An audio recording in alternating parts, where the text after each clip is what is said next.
This is CGTN, China Global Television Network.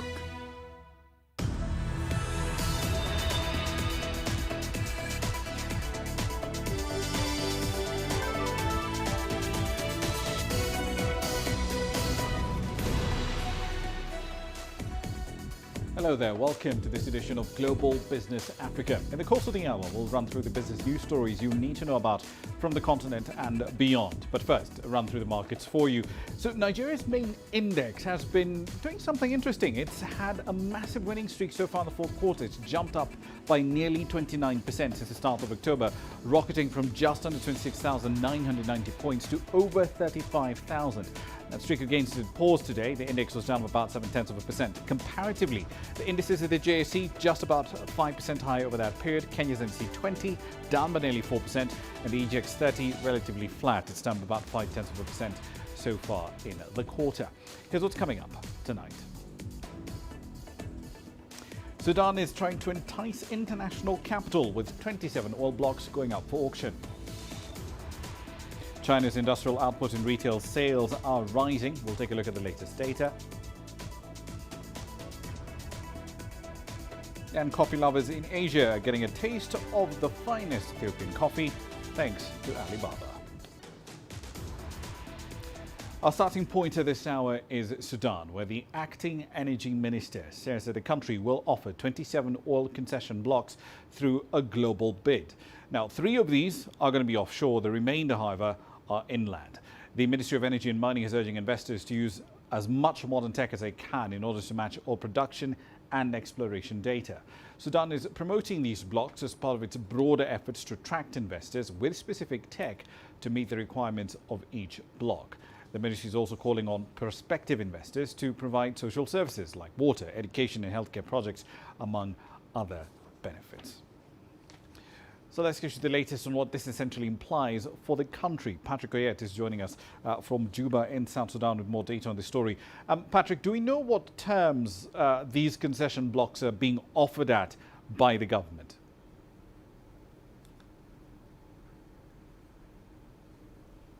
Rama, the government has not yet really explained the terms that they would like these oil companies to meet. But one thing is that Sudan has experience in this oil production in the field of oil. So it is likely that the policy is already out. The term of reference for the companies that would be interested in this exploration are also ready.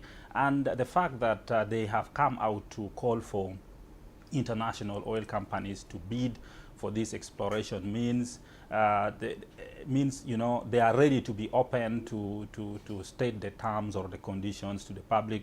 If they wanted, they could have gone for an open door policy where they would consult each company and then propose to them that this is what we have. And also, Rama, the oil fields normally, when it comes to issues of exploration, you find that the country or the government already has some data. So these 27 blocks that they are talking about means they already have some data. They know that actually oil is there, but now what they want is exploration to ascertain what quantity of oil is there. Is it of commercial value or not? And if it can be developed, and then later production begins. So they are likely to offer licenses like E&P, which is exploration and production, which if you take the license, then you also go and produce, not only exploration.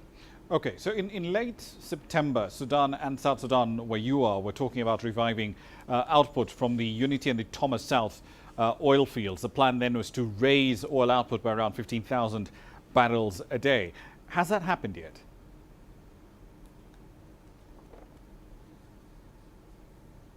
No, Rama, it has not happened because of several factors. Number one is, of course, the pandemic. The COVID-19 has made everything to be very slow.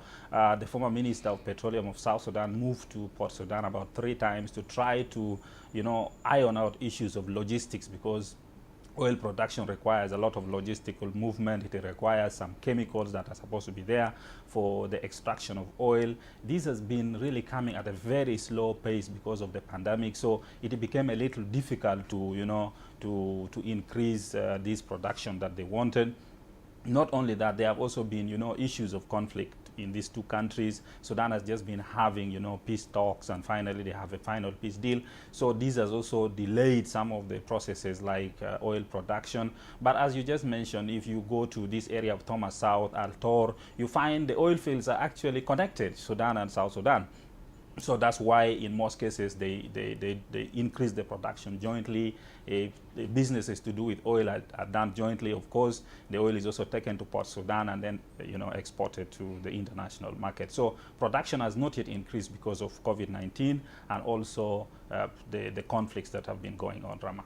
Indeed. One last question for you, Patrick. Looking forward into 2021, South Sudan's oil output, at least for most of this year, has lingered around 150,000 barrels a day for the bulk of the year. Does the government think it will remain at those levels, at least into the first half of next year?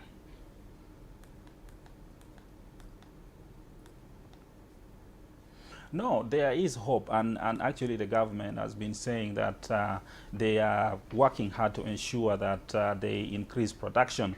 The Undersecretary of the Ministry of Petroleum just last week told us that one of the reasons as to why they have not been able to increase production for now is because those oil fields are also aging. But remember, there are some oil fields in Thomas South, in Al Tor, that are not being used because they were destroyed or partially damaged during the war between 2013 and 2015, and now they have not yet been, revived to start production. So they are thinking of reviving those fields that are not yet working now to, to begin producing again. That means the production level would go up. But also, as I said earlier, the challenge has been the logistical, part of it with the COVID-19, with the conflicts. And also another thing is the geography of these oil fields, because, as I said, the chemicals come and other logistical come to Port Sudan, and then from Port Sudan to the Unity State in South Sudan have to come by trucks. And during rainy season, you find that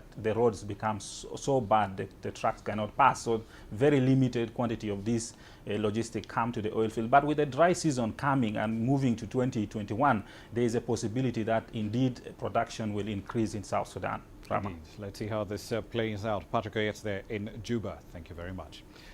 Now, on to Zambia, where a 30-day grace period for the country to settle a $42.5 million payment on its 2024 Eurobond lapsed last week Friday. Today, Zambia is the first sub-Saharan country to default on its debt amidst the COVID-19 pandemic. The country had asked bondholders to agree to a 6-month debt service break. That request was rejected, with investors saying, look, they need full transparency on the country's debt load, particularly from China, a credible restructuring plan, and meaningful progress towards a program with the IMF. Here's CGTN's Alexandra Majala with the details. Even before the COVID-19 pandemic inflicted a significant shock on the global economy, Africa's second-largest copper producer was struggling to service its debts. Among them, 3 outstanding Eurobonds with a total face value of $3 billion. Zambia missed payment of a $42.5 million coupon on one of those bonds in the middle of October. Debt relief campaigners say holders of Zambia's dollar-denominated bonds must accept steep write-downs in order to give Zambia the fiscal room it needs to repair its public finances. That includes the UK-based Jubilee Debt Campaign, which is pushing for debt relief for the world's poorest countries. The bondholders, many of them, never lent Zambia any money. They bought the debt cheaply, and so they stand to make huge profits. We estimate between 75% and 250% profit if they are paid in full. So they clearly should not be making that profit out of this crisis. They can easily write down the debt. Zambia's finance minister said the missed Eurobond coupon would not be paid before the expiry of the grace period on the 13th of November. With the pandemic raising the fiscal pressure on a number of African countries already struggling with unsustainable debt, Zambia is being closely watched. It is a grim test case on how borrowers and creditors may navigate a broader debt crisis. We're likely to see a lot more, unfortunately, because of the impact of the COVID crisis. What we hope that crises like Zambia will do will trigger the international community into more action to create a proper framework for cancelling debts across all creditors. It'd be a better thing to default than to carry on paying the debt. like the crisis of the last few years has come from trying to pay a debt that cannot be paid. And the first step to dealing with that is acknowledging this debt can't be paid, therefore it won't be paid. Zambia last tapped international capital markets in July 2015. Its 3 Eurobonds make up roughly a quarter of the $12 billion it owes to various creditors. Its Eurobonds have traded at around half their par value or below since March, indicating bondholders do expect to take a hit on their investments. Alexandria Majala for CGTN. Zimbabwe's president has rolled out an economic blueprint that's designed to guide the country's reforms over the next 5 years. That plan is a successor to a 2-year transition stabilization program that ended earlier in 2020. Here's CGTN's Farai Mokutuya with the details. With the parallel foreign exchange market subdued, the official exchange rate stable and inflation in retreat, Zimbabwe is now ready for the next phase: development and growth. We need to focus on production. But as we focus on production, we need to importantly focus on the reindustrialization imperative. And reindustrialization imperative will address permanently the challenges we're facing as an economy, from sustaining current stability to solving the jobless problems of the country. But some who've endured years of unemployment aren't convinced that things will change. Now I have been selling second-hand phones for 8 years. I'm 35 years old now. I have never had a formal job, never seen a payslip. And in the coming 5 years, in which they say things will be better, I'll be 40. These are just words of comfort, but in reality, I don't see any change. The same people in government have previously failed to make things better. So how can they do it now? Analysts believe that for sustained growth to be achieved, the country will need to reorient from austerity, which has been painful but necessary, to stimulus. Those that were excessively sacrificed, for example, the wages of civil servants, they also need to be adjusted. Because development is all to do with happiness, the level of happiness in an economy. Those that were excessively sacrificed, such as the social service delivery, has to be readjusted. Government will also need to come up with policies that will bring in investment that is crucial for doubling manufacturing sector's contribution to GDP, ramping up production on farms and increasing output from mines as forecast by the latest economic turnaround blueprint. Farai Mokutuya, CGTN, Harare, Zimbabwe.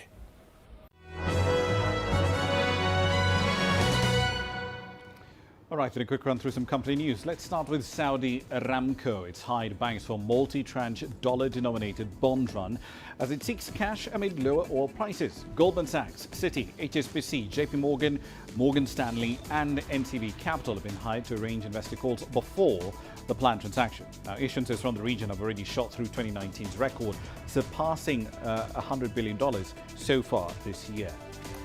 Back in East Africa, Safaricom expects a reduced bid price for the Ethiopian market license following news that only locally owned non-financial institutions will be allowed to offer mobile money services.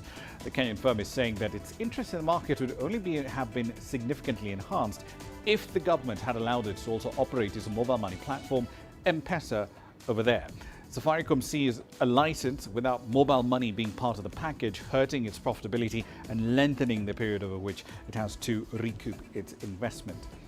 The Vodafone Group, in the meantime, has beat estimates and it expects sales to recover from the first half when COVID-19 lockdowns and mobile phone roaming income falling off a cliff. Vodafone has nudged up its outlook, seeing full-year adjusted earnings before interest, tax, depreciation and amortization ending between $17.1 and $17.3 billion. And finally, Volkswagen is looking into potentially carving out two key brands, Lamborghini, which makes some fantastic supercars, and Ducati, the Italian maker of motorcycles. The German automaker made the decision as it seeks to streamline operations and focus on mass production of electric cars. VW plans to invest in digital and electric vehicle technologies with a budget of around $86 billion in the next 5 years. That's a run through your company headlines.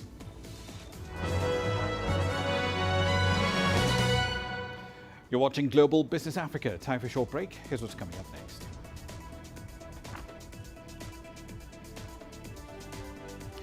The BRICS Summit kicks off on Tuesday. We'll be looking at what South Africa can expect from the 2020 event.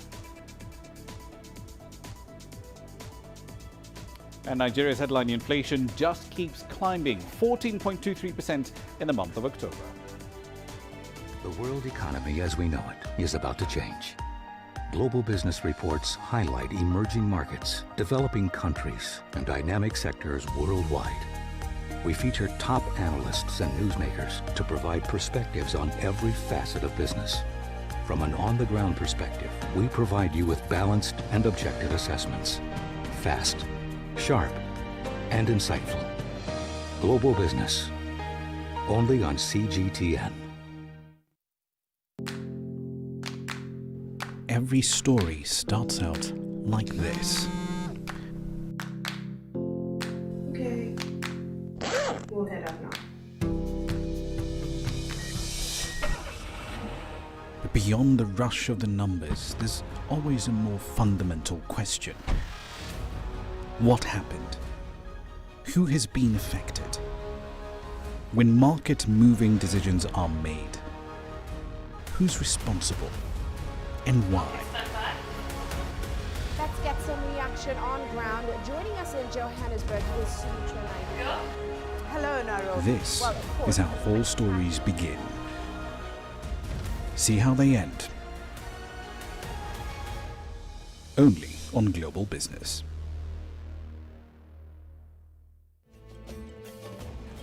There's more to this place than just glorious landscapes. There's more to it than just, say, Table Mountain or glorious, endless salt flats. There's more to it than countries that are home to some of the deepest mines in the world. There is so much more to this place, even if it is home to some of the finest diamonds on the planet. It is the sheer diversity of the people who call Southern Africa home and the relentless drive to make it a better place that make it so special. And we know that because this too is home.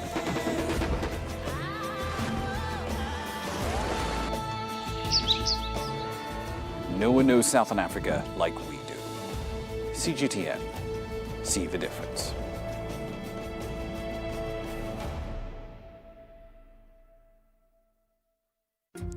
Africa is the nexus of enterprise, and Global Business will tell you why it matters. From the mega investment projects to multi-billion-dollar mergers and acquisitions. Africa today collects, just in terms of revenues for taxes alone, $545 billion a year. If you take 10% of that and you devote it to the energy sector, problem solved. All this on Global Business, weekdays at this time on CGTN.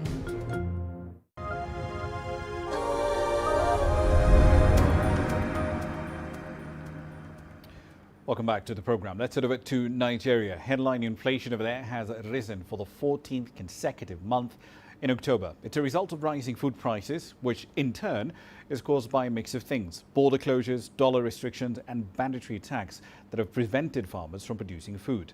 Now, the jump in the headline inflation number has exceeded the central bank's target range for quite a while now. That range, for the record, is 6% to 9%.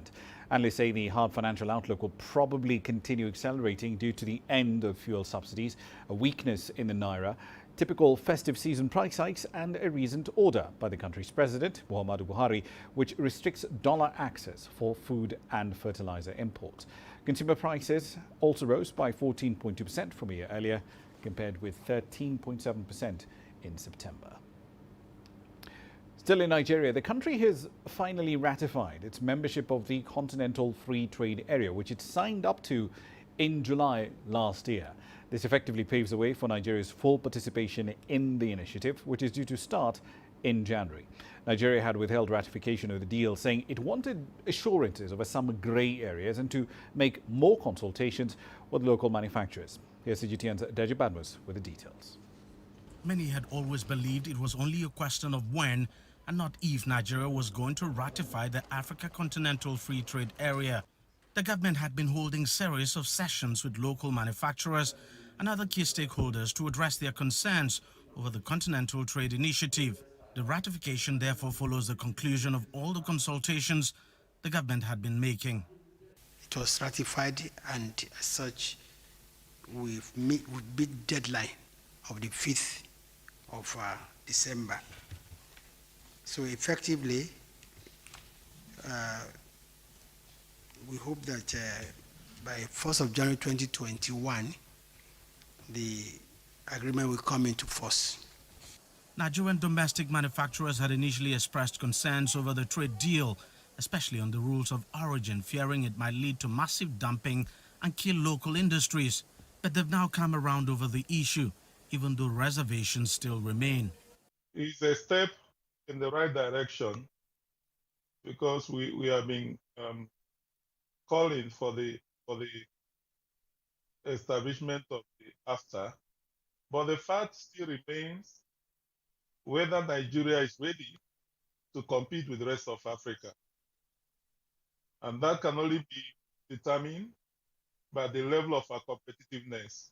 Nigeria may be the dominant market on the African continent, but its manufacturing sector is still struggling, a situation that has been exacerbated by the lack of adequate infrastructure. Whether local manufacturers will be able to hold and expand their market share in the face of the competition the deal would certainly throw up remains to be seen.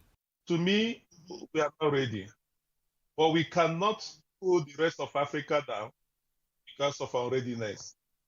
Africa has to move forward. Don't forget that we export services as well, because it's not just trading goods, but there's also trading services. Nigeria is in a stronger position than most African countries on banking. We dominate in banking across Africa, and that's banking services. We have educational services. We have ICT services. The biggest ICT take-up is in Nigeria, 180 million mobile phones.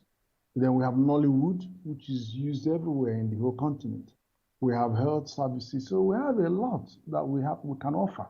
Despite concerns, quite a number of small businesses in the West African nation are hoping the after-trade deal will provide them the needed opportunity of a wider market to trade and expand their businesses. And they're waiting to cash in. The National Action Committee has been set up to be able to take in what the probable impact is going to be on the private sector and to walk through policy, strategy, and implementation action to ensure that Nigerians get the most out of this free trade agreement. Around 30 countries have so far ratified the Africa Continental Free Trade Area. The implementation of the agreement is scheduled to begin January 1st next year. The deal could potentially connect 1.3 billion people and create a 3.2 trillion economic bloc, significantly driving up trade on a continent that has for long failed to leverage its potentials. Deji Badmus, CGTN, Lagos, Nigeria. Leaders of 5 major emerging economies, Brazil, Russia, India, China and South Africa, will be meeting for the annual summit that's due to take place on Tuesday. Now, the summit will be held virtually this time round. It's expected to endorse a counter-terror strategy, a post-pandemic economic recovery plan and cooperation in public health.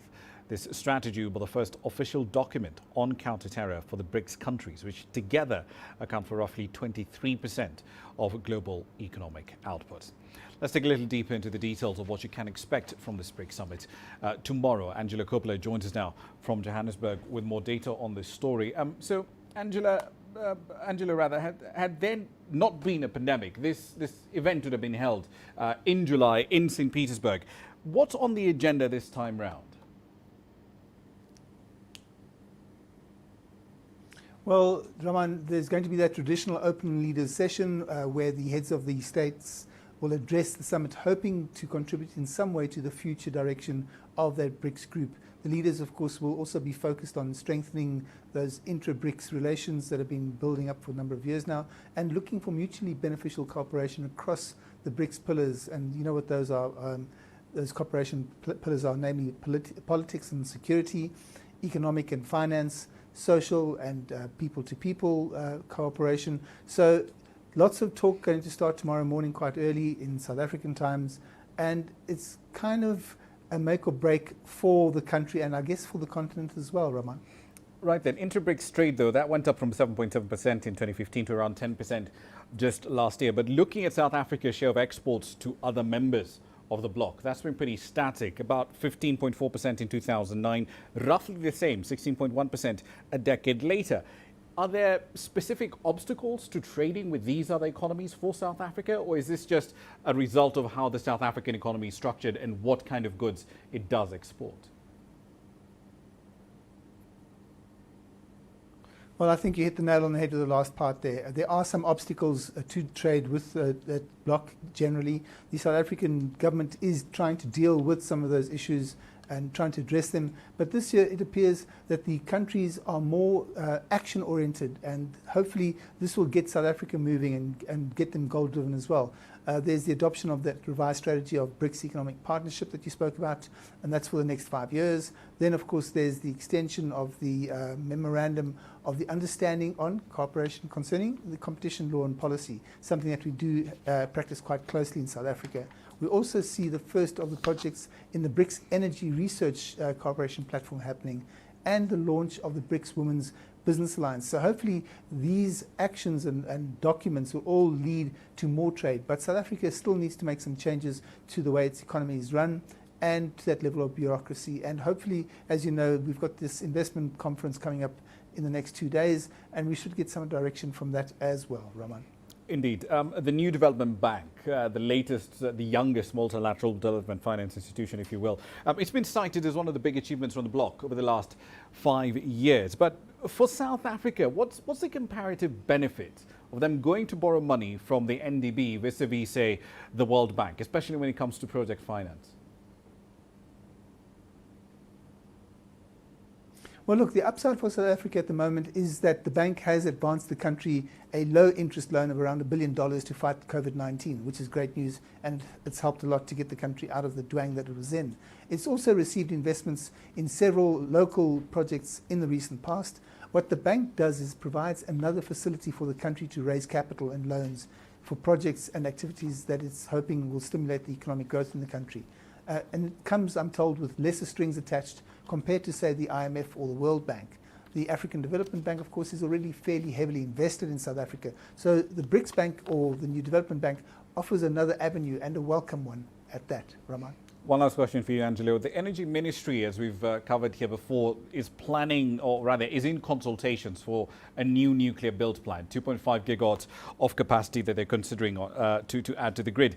Will they single source that to Rosatom, or are they going to open that up to global bidding?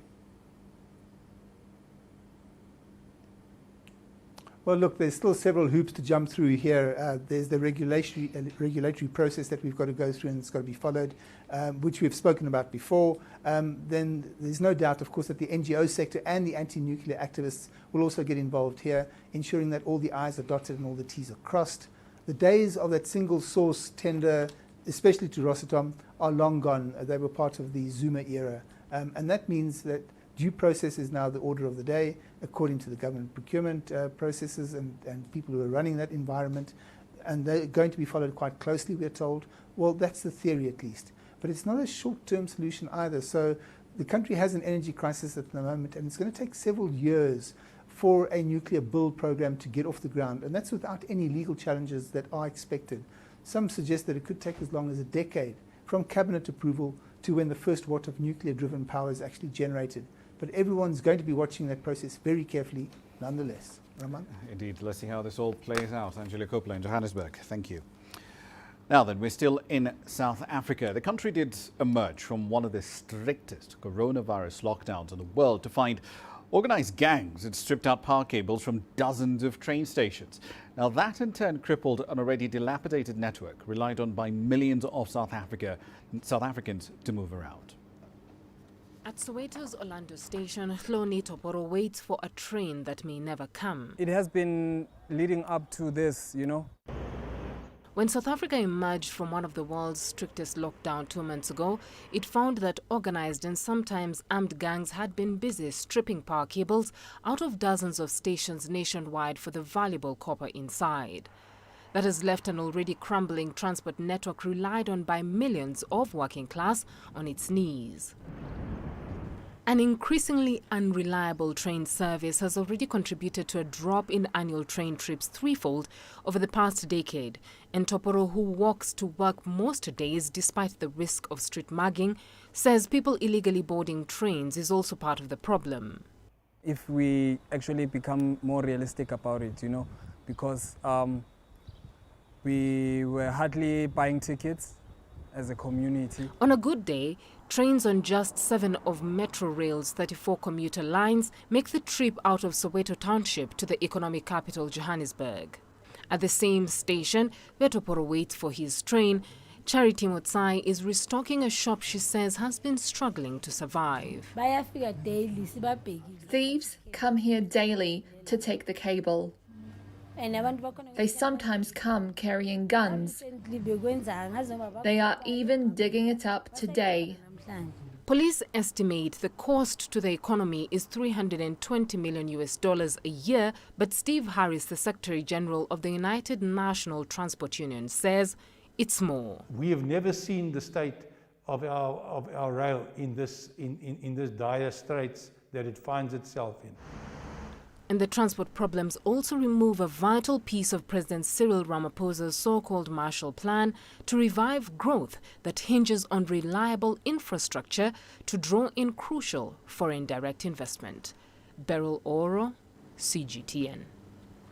On to Egypt now, where there's been a flurry of investments and acquisitions in the medical space in the recent years. Local and foreign investors are being attracted there by good returns and reforms to the country's healthcare sector. And that's led to acquisitions in everything from hospitals to pharmaceutical companies to medical equipment manufacturers. As CGTN's Yasser Hakim now reports, the trend is expected to continue as healthcare is being seen as a defensive investment in the face of market fluctuations, and that makes it fairly attractive to some investors. The healthcare sector in Egypt is gaining momentum in the last couple of years. United Pharma, Egypt's leading player in the injectable space, was acquired by an American firm, Cleopatra Hospitals Group, which bought several of these hospitals and medical centers. Meanwhile, a Saudi investment group is set to establish a $700 million medical city in Alexandria. There's growth in the healthcare industry, and it's mainly due to the reform happening. We can see that from 2 years ago, we implemented the rule of governance. And because of governance, we do have now a lot of investment and lack of the previous fragmented system. Even from governmental spending, we increased from around 35 billion in 2017 in terms of governmental expenditure on healthcare to reach around 70 the year after. And currently, we can see that it reached around 250 billion Egyptian pounds. Foreign investments in healthcare are estimated at about $3 billion and increasing, mainly from the Gulf region, China, Europe, and the United States. Today, we have 156 pharmaceutical plants in Egypt, covering 90% of the market in terms of the number of medicinal packs and 80% in terms of financial value. The pricing system has improved. Before, it was not so profitable, but amendments by the health authority made it even more profitable, and it became very attractive for investors. Egypt's geographical location facilitates exports to several continents. The North African country is also top-ranked in pharmaceutical production and exporting in the region. A population of 100 million, it's a very good market. We still got very good room for expansion for a lot of industries. We are talking not in only healthcare, also telecommunication and the merge of telecommunication and healthcare, like the e-health. Currently, this year, we do have, and of course, due to COVID, a lot of investment in e-health, and we are expecting a lot of foreign investment in that. We do have 2 companies right now in 2020 investing in e-health. We're expecting up to 10 or even 15 more companies to be operating using e-health and e-pharmacy in 2021. The outbreak of COVID-19 pandemic this year has been a catalyst for more expenditure in the medical sector. In general, the past 6-7 months, ever since most of our nations worldwide have been in lockdown, people have used these consumables for their own personal health, whereas before, in comparison to pre-COVID, these consumables were only used in facilities or in private clinics or in hospitals in general. The price, the cost per unit when it comes to producing PPE gear is a lot less, given the fact that it's produced in Egypt, and this will in fact affect the Egyptian economy on a very, very positive result, where it increases the nation's GDP, their gross domestic product, and in fact it introduces a new manufacturing sector to our Egyptian economy. Experts believe there will be an influx of investments in the long term. As the new comprehensive health insurance program kicks in, it will require a lot of hospitals, medicine, medical centers and equipment to cover the 100 million Egyptians that will be registered as the country rolls out the universal healthcare system. Yasser Hakim for CGTN, Cairo. You're watching Global Business Africa. Time for a short break. Here's what's coming up.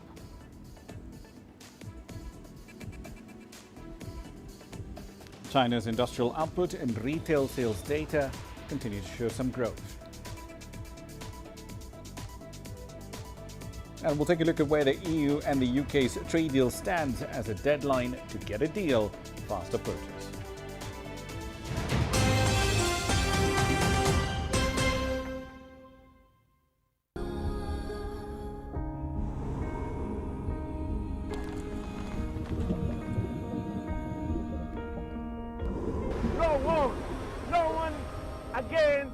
Holding guns. Machine guns from police forces toward the protesters.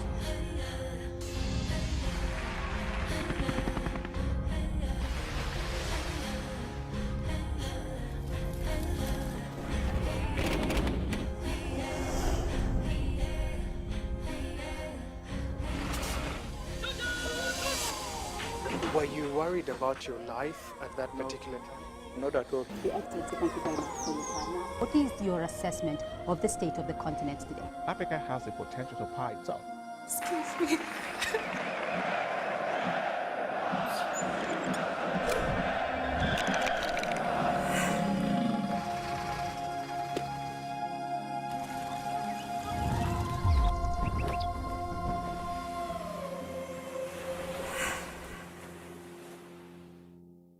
Business in Africa is at a crossroads.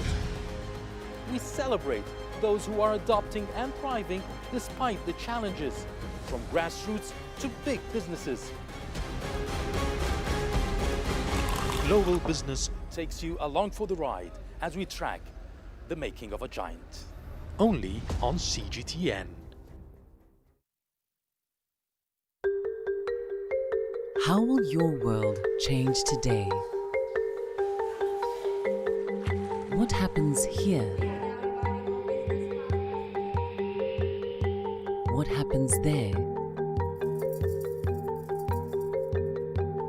Or what you make happen for yourself? If it matters to you, it matters to us too. Your stories are the stories that need to be told. Africa Live. Find your voice. I try to not let it affect me, but there are days when it does. I'm a human being, and to see patients in a hospital bed and their family members are not there, there's no one there to hold their hand, that human touch, you know?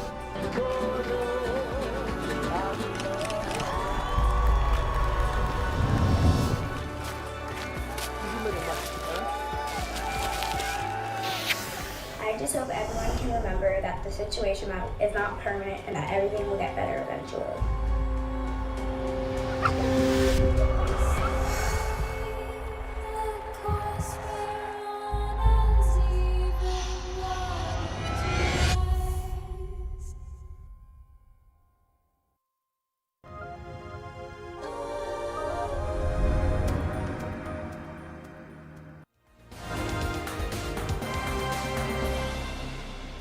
Welcome back to the program. Let's recap some of the stories making your headlines tonight. Starting in the United States, where the biotech firm Moderna says that preliminary data from trials shows its vaccine is nearly 95% effective in preventing COVID-19. Now, Moderna is the second American firm in a week to report data, which it says exceeded their expectations.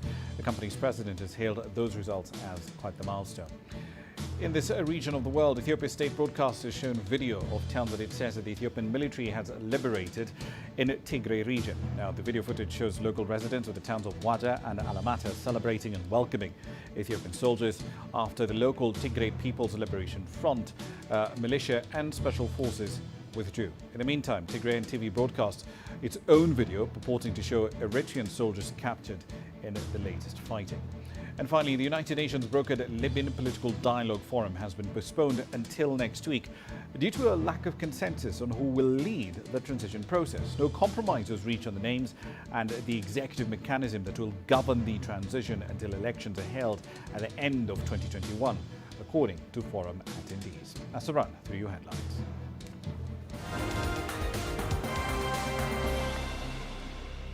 Onto the world's second largest economy now. China's economic output is growing faster than expected in some areas, and that's likely to accelerate. That's the message, at least, from officials in Beijing on Monday, as they released figures for October's economic performance. Authorities say China has successfully balanced pandemic control on one hand with economic recovery on the other. Here's CGTN's Sunye with the details. The October report card looks encouraging. Industrial output rose by 6.9% year-on-year. Retail sales grew by 4.3%, faster than the previous month. Production steadily increased, demand rebounded, employment continued to improve, prices were generally stable and market expectations were good. The national economy has sustained the momentum of a steady recovery. For the first time this year, the catering industry grew, further demonstrating the willingness of Chinese consumers to trade up. Sales of cosmetics, jewelries, and automobiles all registered double-digit growth.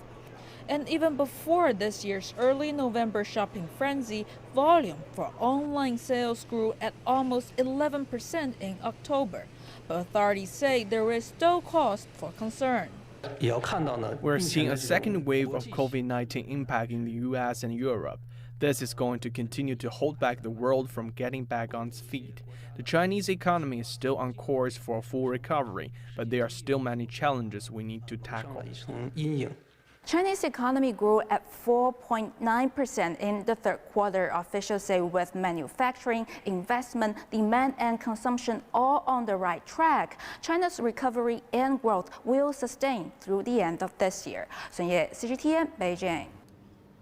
Japan has recorded its largest quarterly economic growth in 40 years, partly reversing a huge slump from the previous quarter due to the effects of COVID-19. Here's CGTN's Terence Terashima with the details. A strong recovery after a deep plunge into recession, but there's still some ways to go. Japan's economy rebounded in the July-September period following the sharpest contraction on record in the April to June quarter. The annualized real gross domestic product rose by 21.4%. It's the quickest rise since the country began using its current GDP measurement system in 1980. We saw a large increase in the July to September quarter GDP figures, which is a rebound from the huge slump in the April to June quarter. However, it only made up just over half of the loss we saw in the April to June quarter. Although economic activity is resuming, the effects of COVID-19 are still putting downward pressure on the economy. On a quarterly basis, the economy grew 5%, supported by private consumption, rebounding from a plunge amid the lockdown from April to June. Demand from abroad helped to boost its performance, with exports growing by 7%. But capital spending fell more than 3%, with uncertainty over pandemic's fallout weighing heavy on business sentiment. The third wave of the COVID-19 outbreak in Japan is already affecting the food and service industries. In some districts, authorities are asking restaurants and bars to close early. Another lockdown measures to contain the virus may affect Japan's economy yet again. Experts expect the growth in the October-December quarter to be limited as worries over both COVID-19 and the winter flu season dampened consumer sentiment. Normally, we see the largest consumption in December, but if we see an increase in COVID-19 cases, we may see a return of the mood for self-restraint and a slump in private consumption, which will limit economic growth. The concerns underline the fact that, like many leaders worldwide, Japan's new Prime Minister Yoshihide Suga still faces a tough challenge balancing economic recovery with containing the virus. Terence Tereshima, CGTN, Tokyo. A transition period for the UK to follow the European Union's economic rules will end on the 31st of December. Now, the two sides had said that any post-Brexit deal must be agreed upon by the middle of November if it is to be ratified by the end of the year. But as time goes by, the two sides are still trying to strike a deal. Here's CGTN's Catherine Drew with the latest from London. Talks between the UK and the EU were always destined to go down to the wire. But with the mid-November deadline officially missed, negotiations are on borrowed time. After talks this week in London, the UK says some progress has been made, but a crucial week lies ahead. We do need, this needs to be a week when things move, when we break through some of these difficult issues and get a resolution, and at least have some sort of headlines, if you like, of an agreement. Otherwise it gets quite difficult and we do start to run out of time to implement it. Outstanding issues in negotiations, which switched to Brussels this week, remain fishing rights, state aid and dispute resolution. However, Ireland's foreign minister, who is closely involved in the talks due to Ireland's shared border with the UK, sounded cautiously optimistic. This is very difficult, but it's also very doable. And I think the consequences of not getting a trade deal and a future relationship deal, of course, which goes beyond trade, because there's a whole range of other things that the EU and the UK need to facilitate each other on as well. Even without these tricky issues that remain, there is a standoff. The British government says it will stand by proposed legislation that would allow it to ignore parts of the withdrawal agreement already signed with the European Union. This relates to trade between Northern Ireland and Great Britain. Now, this would break international law. Ireland is warning, break international law, and there is no post-Brexit trade deal to be done. There's no way the EU will agree to ratify a new agreement if the British government is breaking the existing agreement that's not even 12 months old and breaking international law by doing that. If agreement is to be reached and ratified by all necessary parties, all these issues must be resolved within a matter of days. A tall order with much at stake. If they are not, both sides face huge disruption to around $1 trillion worth of trade. Catherine Drew, CGTN, London. Quick run through commodity prices for you, focusing on metal and oil. Copper prices, let's start there. So copper is approaching $7,000 a tonne once again. 3-month forwards in London hit a 2.5-year high, partly because of data coming out of China. Factory output there much higher than expected, and that has reinforced the view that demand for that industrial metal is going to remain fairly solid. Unrest in the second largest producer of the metal in the world, Peru, doesn't seem to have rattled markets, at least not yet. Brent crude had a 7.215% rise so far in the quarter, $44.43 a barrel earlier in the day, up 3.19% at that point. Vaccine optimism, it seems, is a tide that's lifting the boats of all commodity prices. Here's what's coming up next.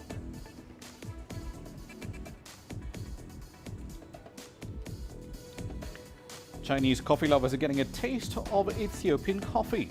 No thanks to Alibaba.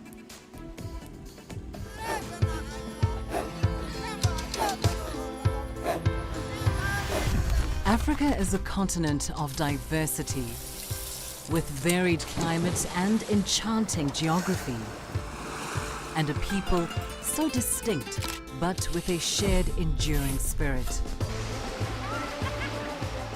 We are at the heart of the continent to bring you the untold stories. Let's have a look. We celebrate Africa as it shapes its own destiny.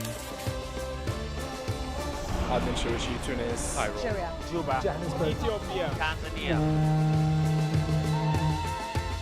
Africa Live. Find your voice. Images may appear to be identical, but looks can be deceiving. The difference is not always obvious. It has to be discovered. There are always different sides to a story.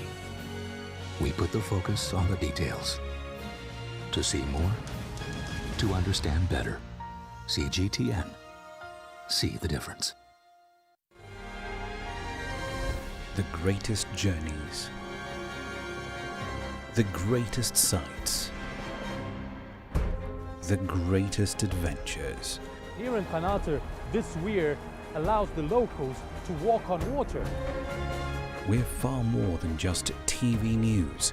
We're your passport to the wonders of Africa. To bring you stories of struggle, survival and hope.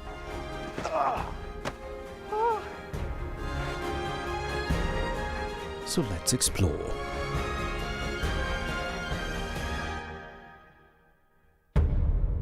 CGTN. See the difference. You don't find the stories of North Africa by sitting on the sidelines.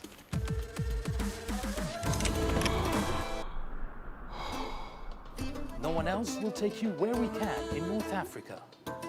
And no one else will show you what it's all about. CGTN, see the difference.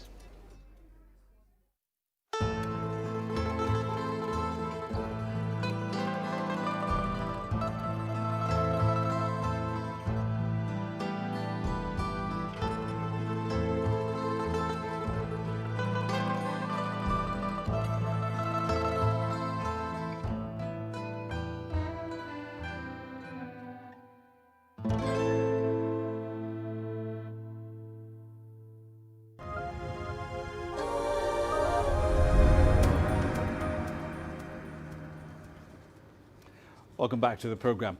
Ethiopia is said to be the origin point of Arabica coffee. It also happens to be one of the largest exporters of that particular commodity in the world. Coffee exporters from there, however, now have direct access to the Chinese market through Alibaba. The country is hoping to make the best out of this relatively new but lucrative market. CGTN's Gurum Chala recently visited one of the largest coffee exporting companies on the outskirts of the capital, Addis Ababa, and he filed this report for Grassroots. Coffee is known as green gold in Ethiopia, simply explaining the importance of the commodity for the entire economy. And it's through larger scale coffee growers and exporters that the country for decades has been one of the world's leading finest coffee source. These are truck and trading's warehouses. Here, Ethiopia's coffee Arabica, straight from the farms, gets cleaned, graded and packed. Exporting seems to be growing tremendously over the last 5 years. My name is Said Umar.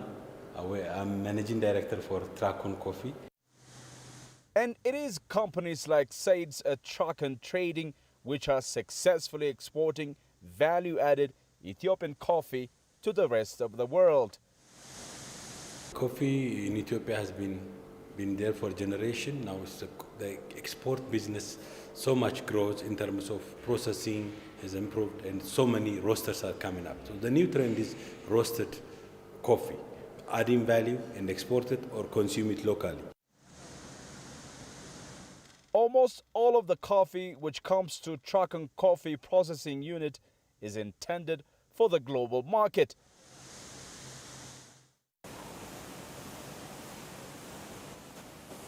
Well, so this is one of the finished products of Ethiopia's Arabica coffee and perhaps ready to be exported to any country.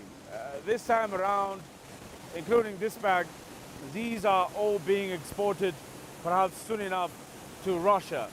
And Russia is one of the newest destinations. But then again, the market is expanding. So China is going to be also one of the largest Ethiopian coffee recipient countries in the world. And we hope that that is going to be an important case in the future. To better harness the Chinese market, Trakon Coffee has already formed partnerships to use Alibaba's online trading. Said says there is a good news from the Chinese market. China is usually a tea country. Now it's growing as a coffee country. They are producing small coffee, but they are buying a lot of coffee. So entering the China market is very strategic for our company. Using his company's 40-plus years of coffee trading, Said now is trying to deliver the best to the Chinese market via value addition. Here, state-of-the-art machines do the job of roasting and packing without affecting the natural taste of Ethiopia's famous coffee. Here, the roasted and milled coffee gets to be tasted to make sure it is up to the expectation of different clients across the world.